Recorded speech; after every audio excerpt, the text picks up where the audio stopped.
ലിഷോയ് ചേരുന്നു. ലിഷോയ്, സ്ഥലത്ത് ഇപ്പോഴും കോൺഗ്രസ് പ്രവർത്തകർ റോഡ് ഉപരോധിക്കുകയാണോ?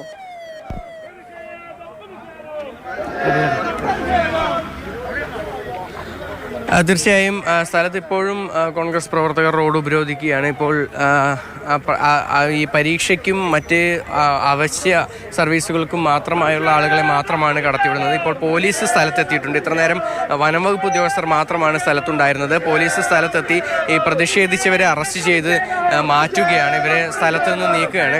അതിനുവേണ്ട വാഹനം ഉൾപ്പെടെയുള്ളവ പോലീസ് ഇപ്പോഴാണ് എത്തിച്ചത്. കോൺഗ്രസിൻ്റെ വലിയ തോതിലുള്ള പ്രതിഷേധം നേരത്തെ ഇവിടെ ഉണ്ടാകുമെന്ന് കണക്കാക്കിയിരുന്നു. അതിൻ്റെ അടിസ്ഥാനത്തിൽ ഈ മേഖലയിൽ കൂടുതലായി പോലീസിനെ വിന്യസിക്കുകയും ചെയ്തിരുന്നു. കോൺഗ്രസ് ഇന്ന് ഈ അതിരപ്പള്ളി വാഴച്ചാൽ മേഖലയിൽ പ്രധാനമായും ഈ കരിദിനം ആചരിക്കുകയാണ്. ഇന്നലെ കാട്ടിനകത്ത് സ്ത്രീ കാട്ടാനയുടെ ആക്രമണത്തിൽ മരണപ്പെട്ട സാഹചര്യത്തിലാണ് ഇത്തരത്തിൽ കരിദിനം ആചരിച്ചു കൊണ്ടിരിക്കുന്നത്. എന്തായാലും ആ ഒരു സംഭവത്തിൽ പ്രതിഷേധം കനക്കുകയാണ്. റോഡ് ഉപരോധിച്ചുകൊണ്ടാണ് ചാലക്കുടിയിൽ നിന്ന് ഈ മലക്കപ്പാറയിലേക്ക് പോകുന്ന പ്രധാനപ്പെട്ട റോഡ് ഉപരോധിച്ചുകൊണ്ടാണ് കോൺഗ്രസിൻ്റെ സമരം ഉണ്ടായത്. അല്പസമയം ഇവിടെ ഏകദേശം അരമണിക്കൂറോളം ഇവിടെ റോഡ് ഉപരോധിച്ചുകൊണ്ട് കോൺഗ്രസ് പ്രവർത്തകർ ഇരുന്നു. പക്ഷേ ഇപ്പോൾ ആ സമയത്ത് വനംവകുപ്പ് ഉദ്യോഗസ്ഥരാണ് ഇവിടെ ഉണ്ടായിരുന്നത്. ഇപ്പോൾ കൂടുതൽ പോലീസ് ഉദ്യോഗസ്ഥരെത്തി വാഹനങ്ങൾ കടത്തിവിട്ടു തുടങ്ങി. അതായത് ഈ പരീക്ഷയ്ക്കും ഇന്ന് പരീക്ഷകൾക്കും SSLC ഉൾപ്പെടെയുള്ള പരീക്ഷകൾക്കും മറ്റുമായെല്ലാം നിരവധി കുട്ടികൾ ഈ വഴി പോകേണ്ട ആവശ്യമുണ്ടായിരുന്നു. അവരെ ഈ പരീക്ഷയ്ക്കുള്ള കുട്ടികളെ മാത്രം കടത്തിവിട്ടുകൊണ്ട് KSRTC ബസ് ഉൾപ്പെടെ മാത്രമാണ് നേരത്തെ കടത്തിവിട്ടിരുന്നത്. ഇപ്പോൾ മറ്റ് വാഹനങ്ങളെല്ലാം തന്നെ ഈ പ്രതിഷേധക്കാരെ അറസ്റ്റ് ചെയ്ത് നീക്കിയ ശേഷം മറ്റ് വാഹനങ്ങളെല്ലാം തന്നെ കടത്തിവിടാനുള്ള നടപടികളാണ് ഇവിടെ സ്വീകരിച്ചുകൊണ്ടിരിക്കുന്നത്.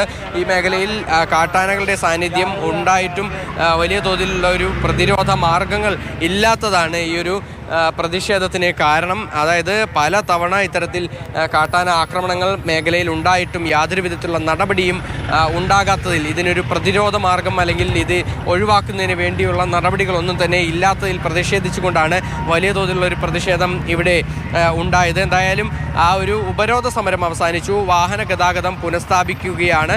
നിരവധി വാഹനങ്ങളാണ് ഇവിടെ തടഞ്ഞിട്ടിരുന്നത്. അവയെല്ലാം തന്നെ ആദിവാസി മൂപ്പന്റെ ഭാര്യ വത്സലയുടെ മൃതദേഹം പോസ്റ്റ്മോർട്ടത്തിന് ശേഷം ഇന്ന് സംസ്കാര ചടങ്ങുകൾ നടക്കുകയാണല്ലോ. അപ്പോൾ അത് സംബന്ധിച്ച ഏറ്റവും പുതിയ വിവരങ്ങൾ എന്തൊക്കെയാണ് ലിഷോയ്?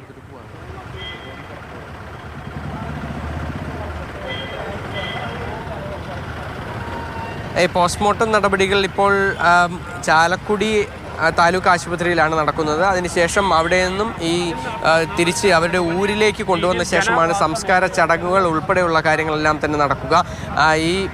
ഇവർ താമസിക്കുന്ന സ്ഥലം എന്ന് പറയുന്നത് വാഴച്ചാൽ മേഖലയിൽ നിന്നും ഏകദേശം ഒരു 15 കിലോമീറ്ററോളം ഉൾവനത്തിലേക്ക്, അതായത് ഉൾമേഖലയിലേക്ക് പോയി ഏകദേശം പ്രധാന റോഡിൽ നിന്നും 5 കിലോമീറ്ററോളം ഉൾവനത്തിലേക്ക് പോയ ശേഷമാണ് ഇവരുടെ ഒരു ഈ കോളനിയും അതുപോലെ തന്നെ ഈ സംഭവം നടന്ന സ്ഥലവും എല്ലാം തന്നെ ഉള്ളത്. അതുകൊണ്ട് തന്നെ അവിടെ വെച്ചായിരിക്കും ഈ സംസ്കാര ചടങ്ങുകളും മറ്റുമെല്ലാം തന്നെ നടക്കുക. ഈ നടപടിക്രമങ്ങൾ, ഈ മൃതദേഹവുമായി ബന്ധപ്പെട്ട നടപടിക്രമങ്ങൾ പൂർത്തിയാക്കിയ ശേഷം ബന്ധുക്കൾക്ക് മൃതദേഹം വിട്ടു നൽകുമെന്നാണ് നിലവിൽ അറിയിച്ചിരിക്കുന്നത്.